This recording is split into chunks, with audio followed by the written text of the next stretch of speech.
Hey, aloha, everybody. This is Jeff Reinebold, and this is Coffee with Coach, our 78th edition. And I'm reminded of the movie Jaws, and the promo for the Jaws 2 was just when you thought it was safe to go back in the water. And then they had the theme of Jaws 2. And that's a lot like this show. Just when you thought we couldn't pack our hour with more guests and more great talk, we're going to do it today. And Michael, come on out here, my man. Hit the wrong button. It's been one of those weeks, Jeff. How are you? Hey, is there a chance that we can at least get through the intro of this without a technical difficulty? Is there a chance? Tell me we got a chance. Your intro is like where I load up an old episode, right? So because the intro's on it, because I couldn't find the intro, and basically, I think 2 weeks ago I kept it rolling without realizing, and then you were on already. I don't know. There's the whole thing. It's all good. Hey, we're here. Everyone's on screen today. Yeah, Owen Thomas from Wales is in already. He says, aloha, coach, and the tribe. This is an aloha to everybody out there. Welcome. This is your show, not our show. And I think it's going to be a great show, Michael. We have lined up some amazing guests.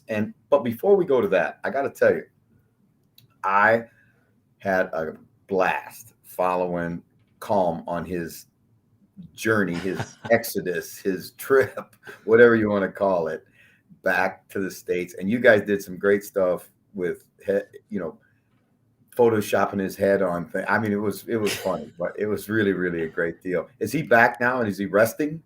He landed in Dublin Airport this morning at 7 a.m. At 1 p.m., the Irish government announced you need to get a COVID test for all arrivals. So we done well in that sense. But he had a blast of a weekend. Obviously, a decent game to go to there, and Broncos very hospitable. I can't even say it tonight. I'm not tired. Very generous with their time. You got to meet Steve Atwater. Get a picture with I get to hold up one of the Lombardi trophies. Now wait a second. Don't diminish what you just said. Steve Atwater. No, I'm not talking about Steve Atwater. That's a huge thrill in itself. Hall of Famer, Steve Atwater. But he had the chance to touch a Lombardi trophy. Now, I don't know how many guys in Ireland have ever done that, but it can't be very many. And Calm got the chance to touch the Lombardi trophy. What a amazing opportunity, and really a big mahalo to the Denver Broncos for giving Calm that opportunity. And hopefully, Jeff, me and you will get to do that someday in LA or Denver. Well, who knows at this point? It's like I told you. I got a congratulations note from a friend of mine who has been in the NFL. He's been with Chicago. He's been with the Rams, he's been with the Bills, he's been with the Dolphins, he's been with the Jets. He's a longtime NFL guy. And he sent me a congratulations voicemail today about our win in the semifinal and wished us good luck in the final. He said, we're going to Kansas City for a big one this weekend on Sunday.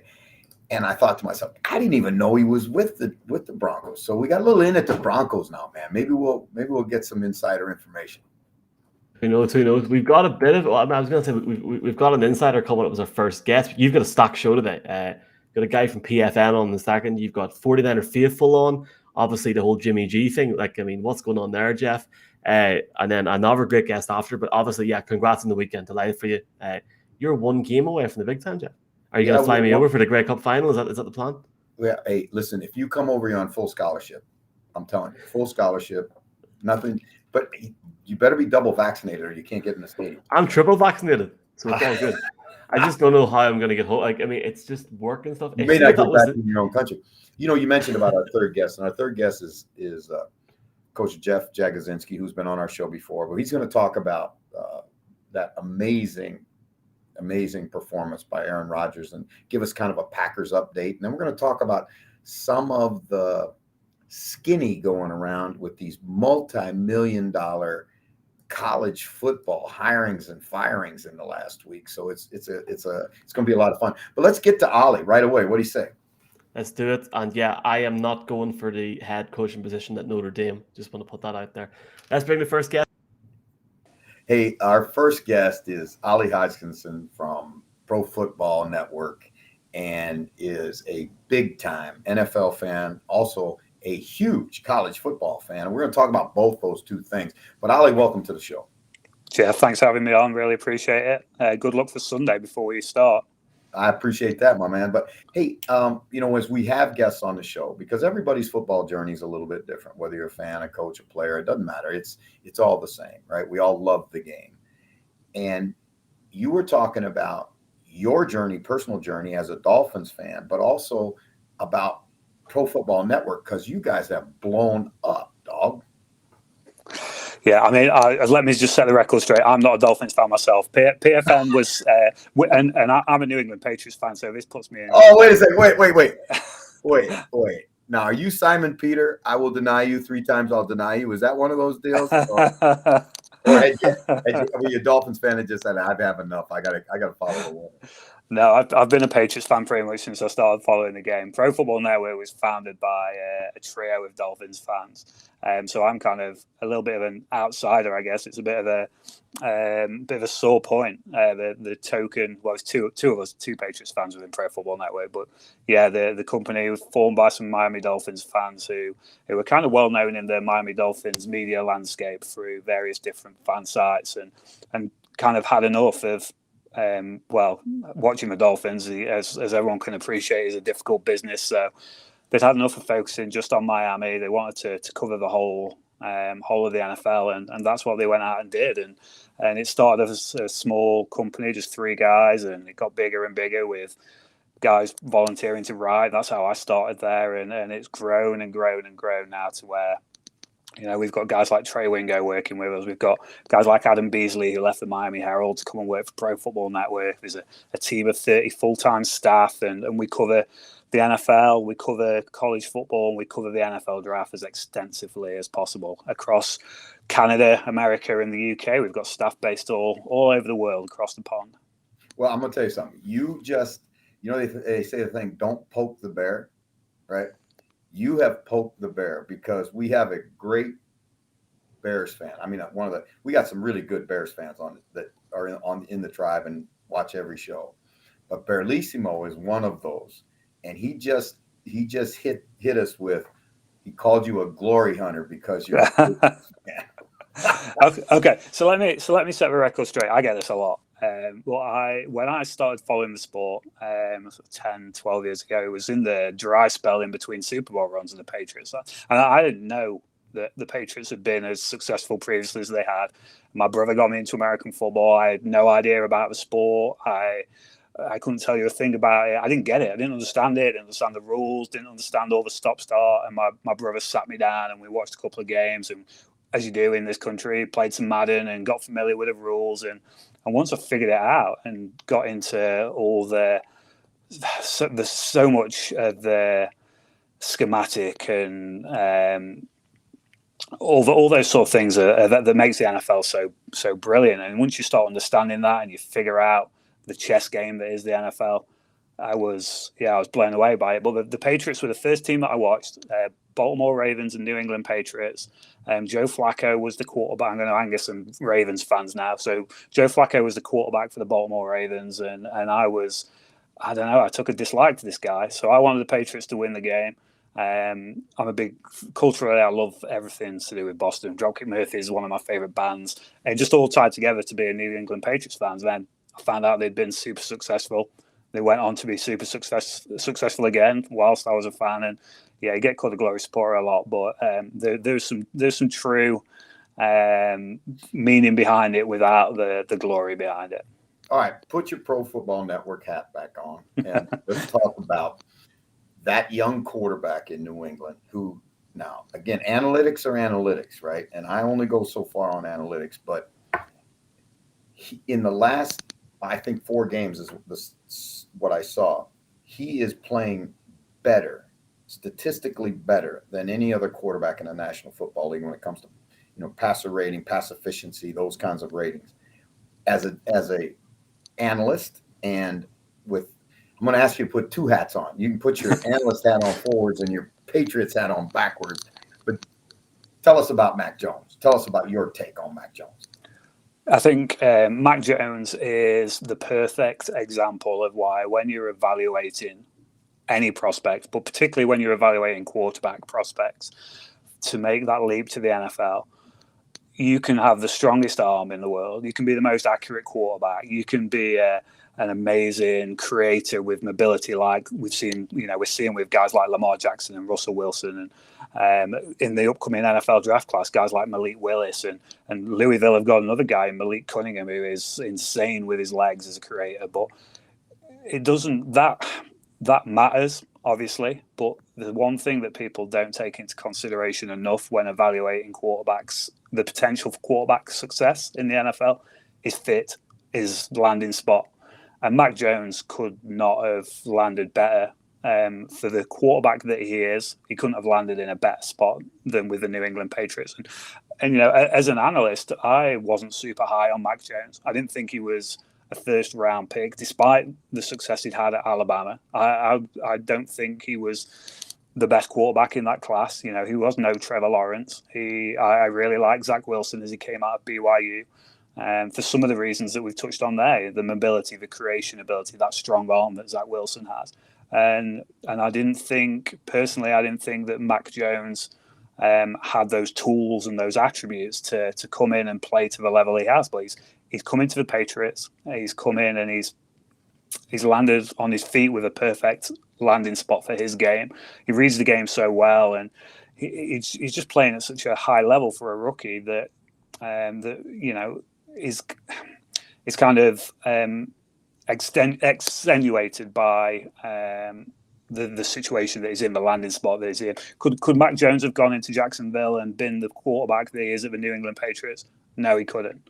Could Mac Jones have gone into the New York Jets and done a better job than Zach Wilson's doing?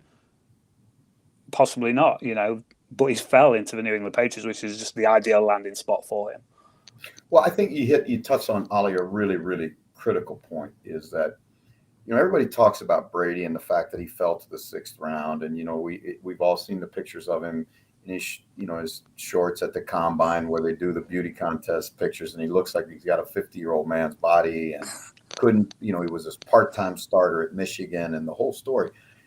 But as you say, landing spot and the fit between the program and what they're going to ask of that quarterback and that quarterback's not only, to me, when you look at it, when you're evaluating a player for professional football, you look at his physical traits and then you look at his attributes. And those are two very different things, right? Physical traits to me are measurable things. How fast he is, how big he is, how well he can jump, all those things. Attributes are those other things that are much harder to measure. And so when the attributes and the physical traits fit the spot, you have a chance for real magic to happen. And, you look back at so many of these guys that have crashed and burned, and you just wonder, would Sam Darnold or would Josh Rosen or would any of the, I won't say hundreds, but any of the tens of guys that have failed out of the National Football League in the last 10 years at that position, would they still be playing at a high level today had they had a better fit?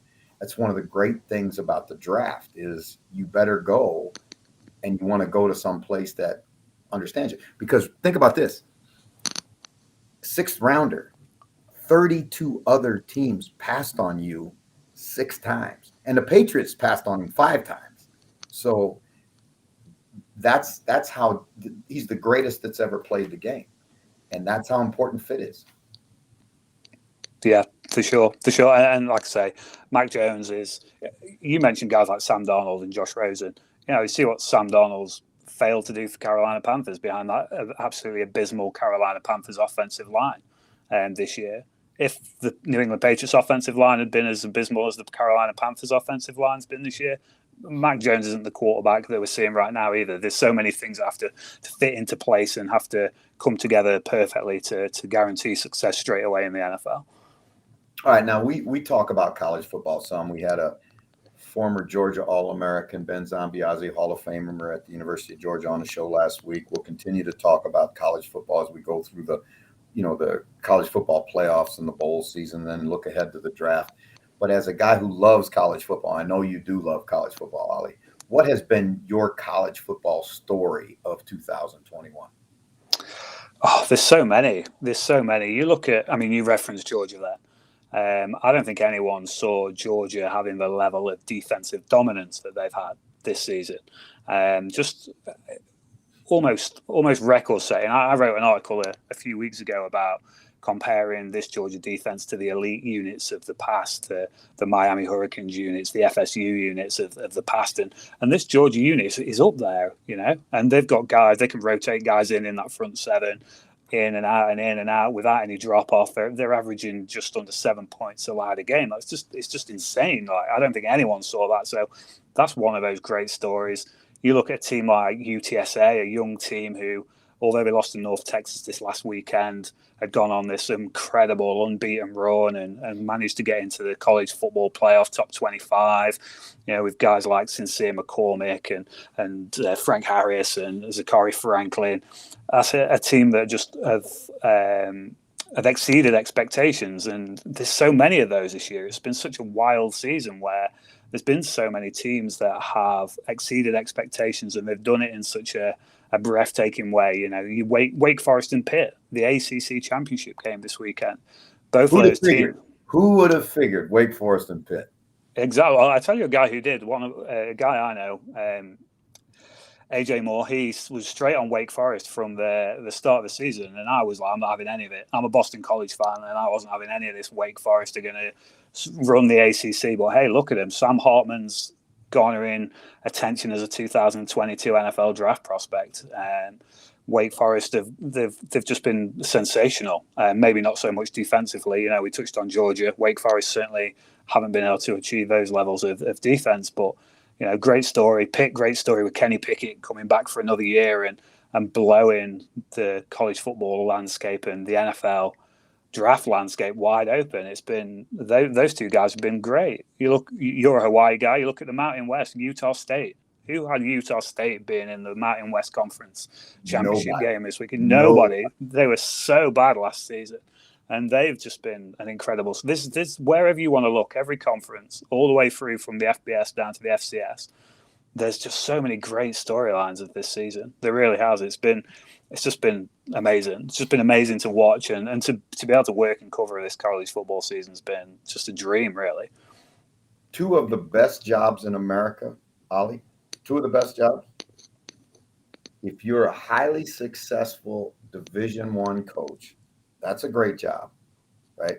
And the second best job, that guy's agent. Because you see the money that these guys are making. I mean, we're talking about $12 million deals a year, and that's $1 million a year. I mean, a month. I mean, I'm so blown away by it. When I came into college football, and this is a long time ago, but you know, Division I head coaches that were making $250,000, $250,000, they were, you know, everybody's complaining about how overpaid they are. Now these guys just keep hanging zeros behind the numbers, and you know what? As long as television is what it is, and you see 110,000 people in the stadium at Michigan, and then you go 40 minutes down the road to East Lansing on the same day at the same time, there's 90,000 at Michigan State. You recognize just how important college football is in this country. And I think this is as a UK fan of college football, and the college football game is growing exponentially in this country as well. You know, we get the NFL games, and the NFL's been popular and growing in this country for a long time. But over the last couple of years, I feel like the college game has become increasingly popular as well. But when you talk to college people in this country about college football, you try and explain, like you just said about the Michigan 110,000 and Michigan State having 90-odd thousand on the same day. You try and explain to someone in this country that there's college kids playing football in front of 110,000 people.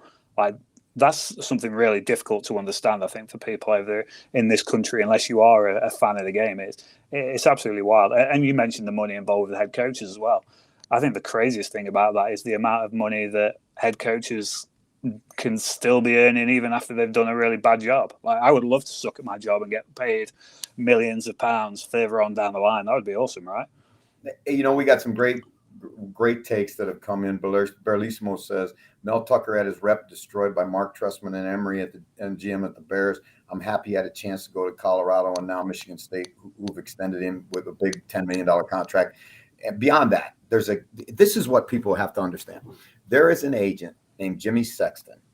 And if you are represented by Jimmy Sexton as a college football coach, you are going to, if you're worth your salt, you're going to get paid. And what's really interesting is that Nick Saban is basically running at Alabama a coach's rehabilitation clinic, because he gets guys like Tucker and, Bill O'Brien and, I mean, I can't even off the top of my head can't tell you. It's got to be 5 or 6 guys, 7 guys that have gone there.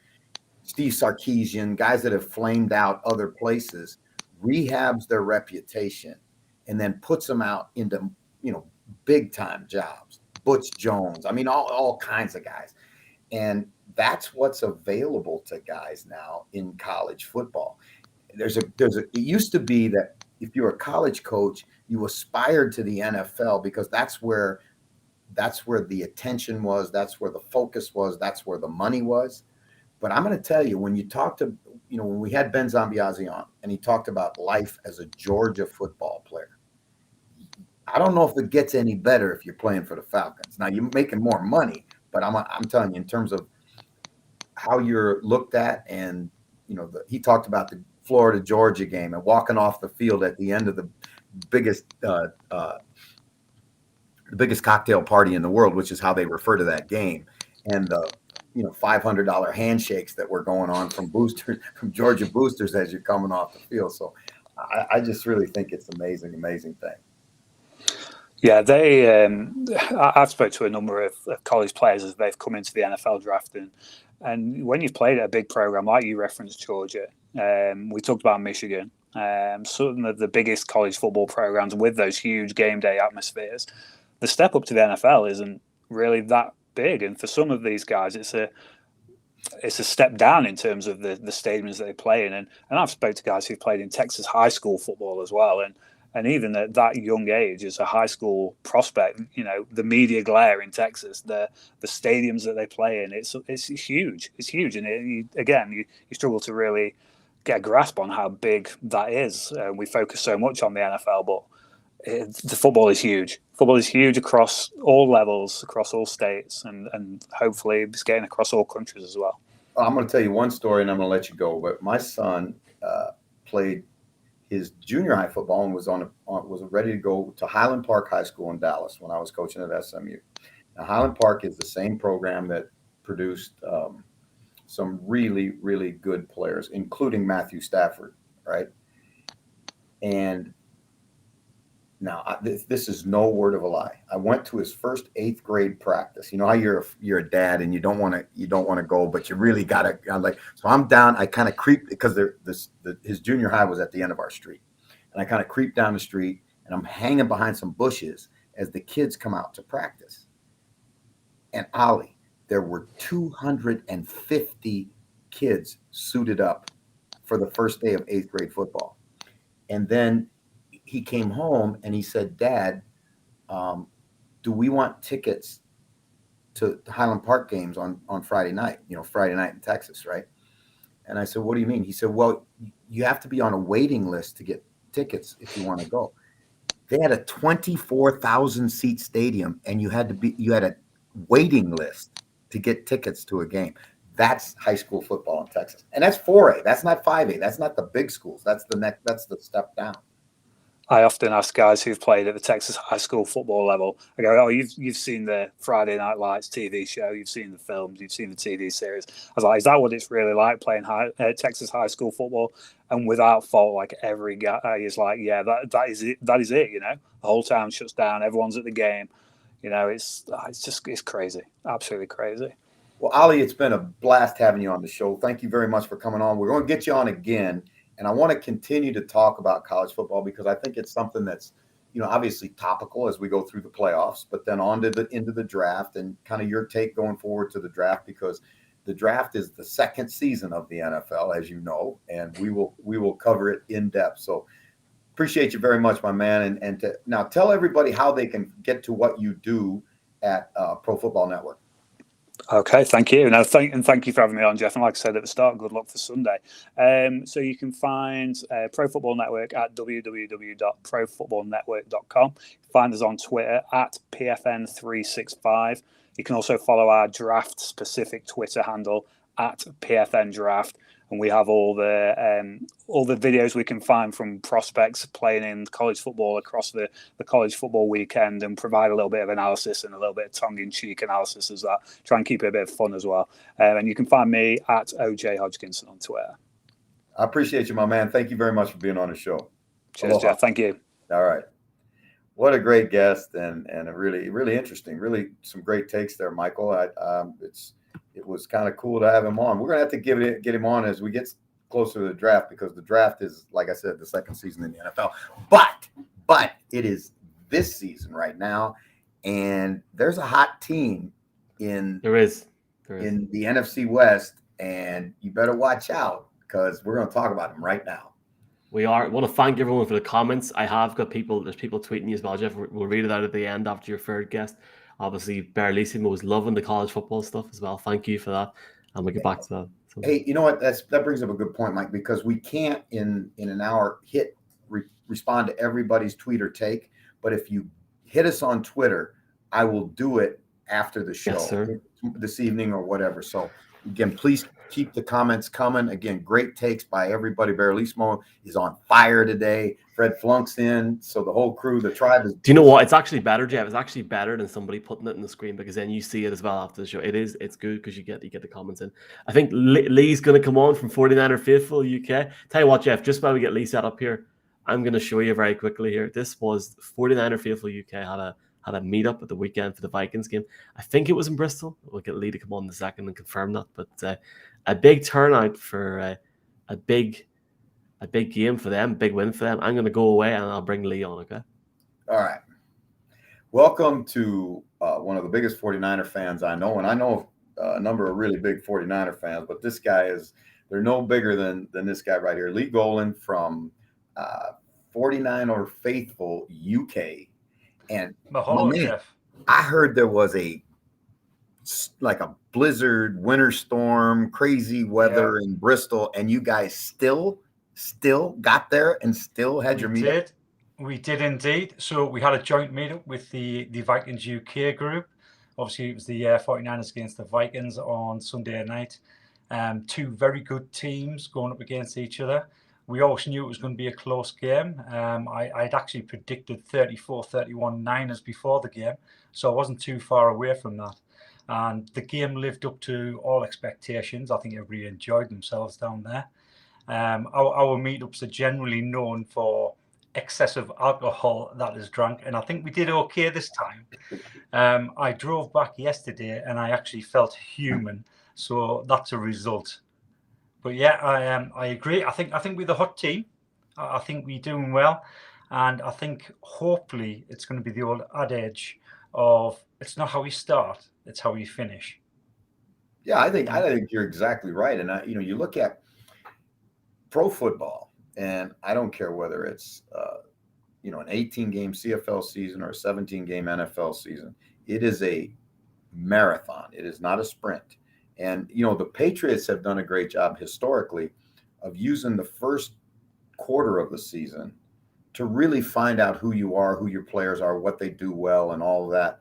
And then use the back half of the season to really make a push for the playoffs.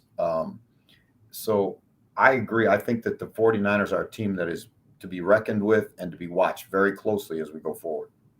So I think you've hit the nail on the head there, Jeff. So the first 6-7 games of the season, watching it from a 49er fan perspective, we knew there was something wrong. There just looked something wrong with the team. Even in the first two games, which we were winning, something seemed off. There was a lot of stop-start on the offense. The defense just seemed to be confused about what was happening. And I think as the season's grown along, we found our identity on both sides of the ball. The offense is doing what we did back in 2019. We're controlling the clock, we're running the ball, and it's working. On the defense, Demeco Ryans, who's a rookie coordinator, he seems to have found what style he wants to play. And now it looks like a coordinated unit on defense, and we're doing really well. So we have grown into the season as it's gone. And I think potentially the first 2 wins of the season against Detroit and the Eagles actually hid some of the issues that were there on the team. So it set expectations high for 49er fans.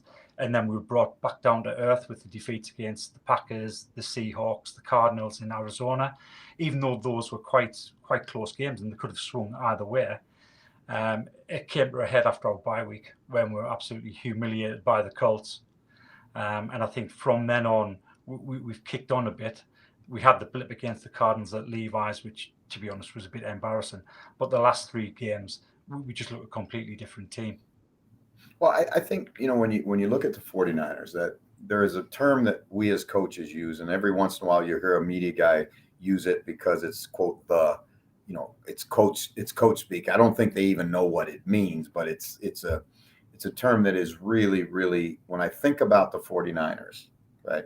When I think about the 49ers, I think they have found a way to play what we describe in coaching as complementary football, where the 3 phases of the game, offense, defense, and special teams, play as one, where they play to complement the other. This is my point. You go back to the game that they won a couple of weeks ago, where Jimmy G threw the ball 19 times in a football game. This is 2021. This isn't 1977. This is 2021. And usually quarterbacks are throwing 21 times or 19 times in a half, right? Minimum. But the 49ers have figured out, and this is coaching. I really believe this is coaching and management and organization, that it's not about somebody's ego. It's not about a coordinator getting the next job. It's about us winning football games. And so they mitigate their challenges, and Jimmy can be a challenge at times, turning the ball over and, decision making and those things. They went to their strengths. They have a tremendous offensive line and can pound the football. And you got in Juszczyk, you got a really unique guy, and you take into consideration that Kittle, in my mind, is the best all-around tight end in the National Football League right now. I'll agree with that. You feature what you do well, take the pressure off your quarterback, take the pressure off your young defensive coordinator who's finding his way, right? And then your special teams plays, again, same thing, complementary football. And that's how you win games. Too many times I see, as I watch Pro Football League, too many times I see evidence of where a young coordinator, he's more concerned about how do I become a head coach, right? How do I get my name out there? How do I want my shine, Coach Vermeil used to say it like this, and I thought it was really, really good. If you want credit, go to the bank, right? And, when you win a championship, there's credit enough for everybody. Now, I'm not saying the 49ers are going to a championship, but I give Kyle credit, and I give the organization, Lynch and John Lynch and all those guys credit, that they have figured it out, that's the way they have a chance to win football games. Yeah, totally agree with that. And I think Kyle has come out and said something very similar this week. So at the start of the season, I think that the stuttering offense was because he's trying to play to do 2 different styles. Obviously, we spent those 2 draft picks on Trey Lance. Trey Lance has come in, and he was trying to mix Trey Lance into every game, and it just didn't work. And there was no fluid there. The game was not fluid, and you could see that. And I think he's decided that, well, actually, let's stick with Jimmy and let's just develop Trey in the background, and I'll just game plan for Jimmy. And you can see that's working now. And as far as Jimmy's concerned, I think I've seen progress in him over the last couple of weeks. So Jimmy's always had a very quick release. He can make the easy throws, but some of the tight windows he's been horrendous at. That's where you get a lot of his turnovers. And Sunday's game is a perfect example where he was fitting the ball into tight windows. He was making decisions. He had the quick release, and he was threading the needle. And to me, I haven't really seen Jimmy do very much of that at all over the last 4 seasons when he's been with the 49ers. So even though he's season 8 in his career. I can actually see some progression this season, which I'm quite surprised about. Obviously, happy about that. And he has come on, and he's playing a lot better now. He definitely played a lot better on Sunday than what I saw him play in 2019 in the Super Bowl run. Oh, okay, now let's say I was at a meeting of, the faithful, right? And I asked them collectively, right? Yeah. What the early, and this is way too early, but as fans, how we are, we're gonna make decisions way too early. What's the way too early evaluation of Trey Lance? I think most of the fan base realise he's not ready yet. He's not ready to be a starting quarterback. He only played one season in college. He hasn't really played, other than the Cardinals game in Arizona this year, he hasn't really played a competitive game in 2 seasons. I think he needs to sit and learn, and I think we've got the luxury of having a quarterback where we don't need to throw him in there. I remember Alex Smith coming in. He came in game 6, and that was it. He was starter from game 6 onwards in his rookie season.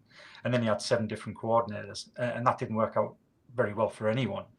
So I am quite happy for him to sit. I think it's too early to start Trey Lance this season. I think we ride with Jimmy. I think next season is going to be a completely different question, because it's not going to come down to skill set or what Trey can add. It's going to come down to Jimmy's contract. Can we afford to keep Jimmy's contract and have Trey there? Because next season we're going to have a lot of gaps, definitely a defensive back. A lot of guys are on 1-year contracts. So the easiest thing to do is have a look at Jimmy's $28 million that he's getting next year. We've just spent 2 first-round picks on Trey Lance. He's had a season to sit behind Jimmy, learn the playbook, and actually get used to the speed of the game. So I think this season's too early. Next season, gloves are off, and let's go for it. Okay, I like it. I like that take. That's a hot take. I like it. That comes directly from Lee Gowland of the Faithful in the UK. Now, we play this game a lot of times, Lee, with guests that we have on the show, and I want to do it with you. And I know I didn't warn you about it, so this is going to be all right off the cuff, which means I know you're going to give me the best answers that you can give me. Do you know what Mount Rushmore is? Have you ever heard of Mount Rushmore? Okay. Yeah. Well, for those who are listening who may not know what Mount Rushmore is, it's a carving that was done on a mountain in South Dakota of, significant U.S. presidents, right? And I believe there's 4 or 5 up there. So I'm gonna go with this with you, and I'm gonna say we're now going to go to the White Cliffs of Dover, and we're going to carve out a Mount Rushmore of 49ers. And they can be players, coaches, administrators, owners, anything. The 5 most significant 49ers, in your opinion. Joe Montana, Jerry Rice, Ronnie Lott, Steve Young. You got one spot left. I have, yeah. And that's a difficult spot. It's got to be Dwight Clark. It's got to be Dwight Clark. I tell you what, they're all champions, multiple champions, all Super Bowl winners, all amazing. But you know what surprises me, Lee, is that Bill Walsh didn't make the White Cliffs of Dover. So I was thinking from a player perspective only.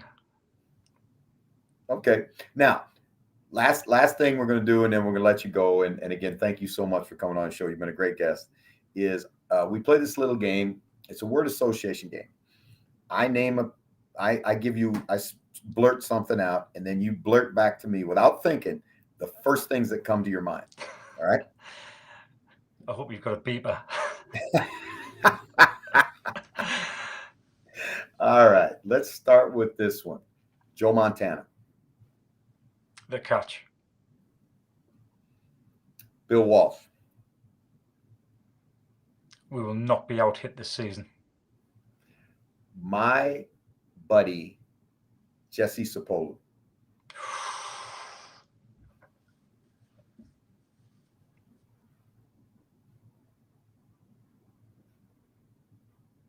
Oh, I've got nothing for you on that one. Okay, so let's go on, and I'll give you another one. Roger Craig. High stepper. All right.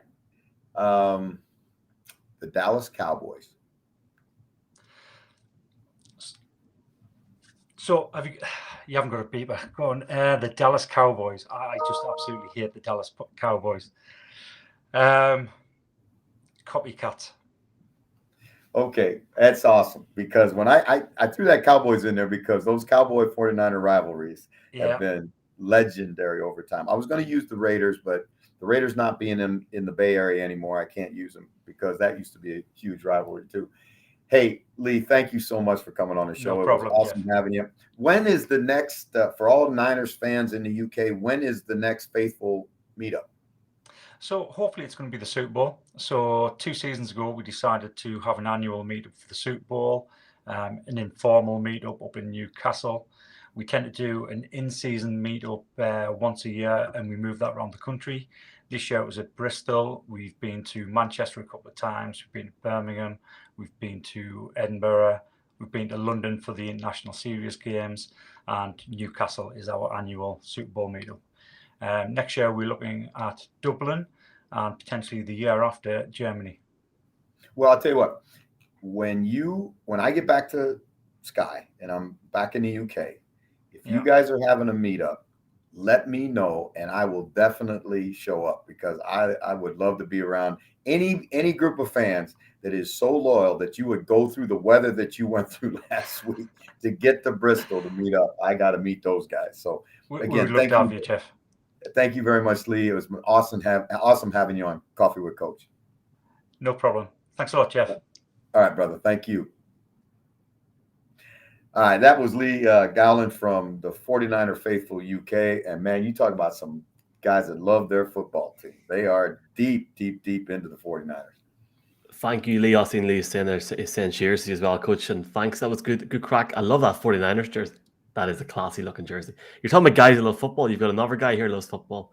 I don't think he needs an introduction, Jeff. So I might just. I'm going to give him an introduction because I love for my guy to get his props, because he is you talk about a football guy, and he is one of the best coaches I've ever been around. And I've had an opportunity to work with him on a couple of occasions. He's an offensive line coach who knows way more than just offensive line. He's been a head coach in college football. He's been a coordinator in the National Football League. He is a great guy and a great football coach, and I'd like to welcome back to the show.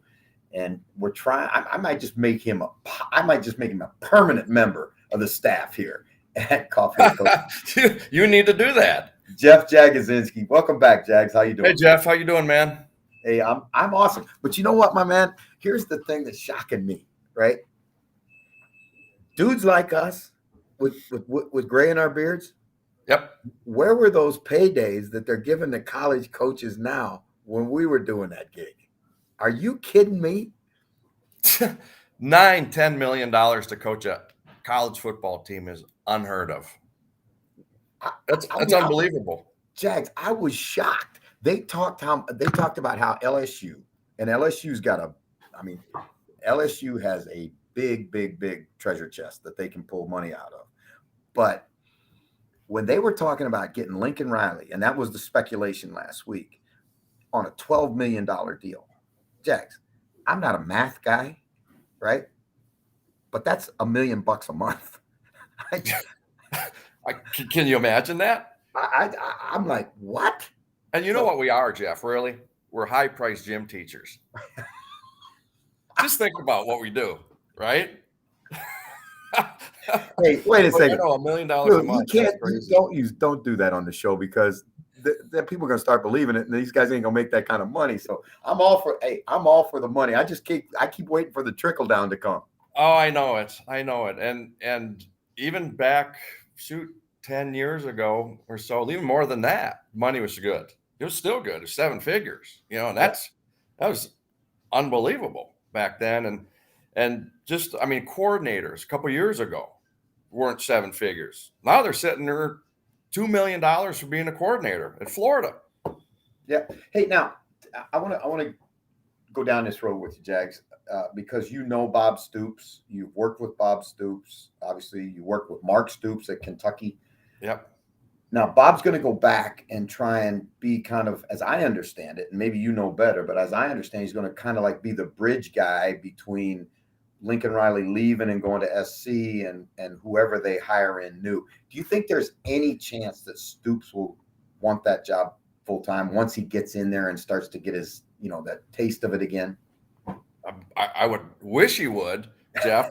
I would wish he'd want to do because an offensive line coach he could call right away. Exactly, right? But I think, in fact, I've got a friend of mine, we were talking about it, and, his son is going to be a senior in college, at Oklahoma, playing wide receiver there. And, one of the reasons Bob got out of it was he wanted to see his kid play. Right. And he might be able to coach his kid his senior year. So, you know what I mean? I think, and who knows? Who knows? You speculate what other coaches want to do and what their aspirations are. Bob doesn't need to do it he doesn't need to. I wish he would, though. I think he's really good for college football. I think, especially with the older guys, Jeff, the thing that gets them is the recruiting. Just the grind, the time away, the intensity of it all. Right. Because you know how it is. Yep, now, and not only that, Jeff, things have changed by the portal system. Yeah. A kid doesn't like you. He doesn't like what's happening, the playing time. He's gone. And you don't have anything and you've been spending time developing these kids. And all of a sudden, the kid from the running back, I don't know his name, from Michigan State, he was at, I think, Wake Forest. Right. And all of a sudden, he becomes one of the leading rushers in the country. And, Mel got a bunch of those kids to come. And all of a sudden turned his program around and, he just got paid a lot. 18 transfers, Jags. Well, that's what I'm saying. Could you, that would be like getting, during the free agency period, being able to get all those guys to change the face of your football team. And it doesn't take 18. You need to change your team. You need a couple defensive dominant guys, maybe a 3 technique, a rush end, a big time safety. And if you have a quarterback, which is what Kentucky got, got the quarterback. Kentucky got the quarterback from Penn State. And, all of a sudden that team looks totally different at Kentucky. Well, you hit on one right there, because I don't think people realize that Joe Burrow, right? Cincinnati Bengal Joe Burrow was a backup at Ohio State, wasn't getting to play, transferred to LSU, and the next thing you know, he takes LSU to a national championship, is the first player picked in the draft, That's how the transfer portal has changed college football. Again, so just, talking about how this conversation started, you get an older guy that hasn't done that, and all of a sudden you get guys leaving, and I don't know, it might be a little bit difficult to deal with some of that. It just depends. Bob Stoops is about as good a guy as I've ever coached with, been around. The way he manages the team. When we got to Dallas with the Renegades, I was really interested in what does he do in front of a team? How does he do with the staff and that? And I was really, really impressed. That's one of the reasons I wanted to work for him. I wanted to see, what does this guy do? What does it look like? And I know he's got great players at Oklahoma, but you still have to manage all those personalities, and manage those coaches. And he did a phenomenal job. Jags, I listened to his press conference, and this shocked me. Shocked me because, guys our age remember Oklahoma of Barry Switzer and hitting 100 every weekend, and, Jamal Holloway and, the whole deal, right? Great ones. Yeah. Where they were dominant football team. Bob talked yesterday in his press conference about when he took over at Oklahoma. They had not had a winning season in 4 years. They had not gone to a bowl game, which I can't even fathom at Oklahoma. Right. But within 2 years, they were 13-0 and won a national championship. Right. And what he was trying to do was be proactive in trying to keep the kids in the program. Right. And in Oklahoma, it's not like Ohio, Florida, Texas, as far as like the numbers of kids available. I I had to venture to guess. I don't know how many like Division I, Power 5 players there are in the state of Oklahoma. I don't know, but I don't. It's not like Texas. It's certainly or not California or Texas No. or Florida, like you say. They just don't have the population base. Let's change gears, Okay. Jags, and let's talk a little bit about a team that you know very well. You're a Packer coach. You were there when both Aaron Rodgers and that other quarterback. What's that guy's? What number 4? I can't. Yeah, he was a good one. Yeah, he's a pretty good little quarterback there. But yeah, Marv. Yeah, that's the guy. But hey, I thought that the performance that Aaron Rodgers put on the other night was absolutely brilliant. Now you're talking about a guy who, obviously he's got a big problem with his toe, and that's your throwing platform and all that, which you understand about a quarterback. Didn't practice not one snap all week and went out and performed at the level he performed. Are you surprised by that at all? Because you've been in the locker room with him, you've been in the meeting with him, you coached him. No, I'm not. And the thing is, like as a coach, you always go, hey, look, if you don't practice well, you're not going to play well. There's been a few guys that have been around. Favre was like that. Because a lot of times, Favre was so beat up during the week. He never missed a game, but he wouldn't practice.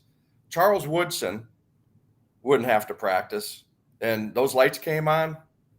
Charles, we need a punt return. Phenomenal. I just see that he was inducted into the Ring of Honor at Lambeau Field last week, which he's one of the best players I've ever been around. And then Aaron, and hey, I hadn't practiced and light it up like that, and you saw that the receivers started getting involved again, right? Like you had Cobb and who's the other kid, 17. And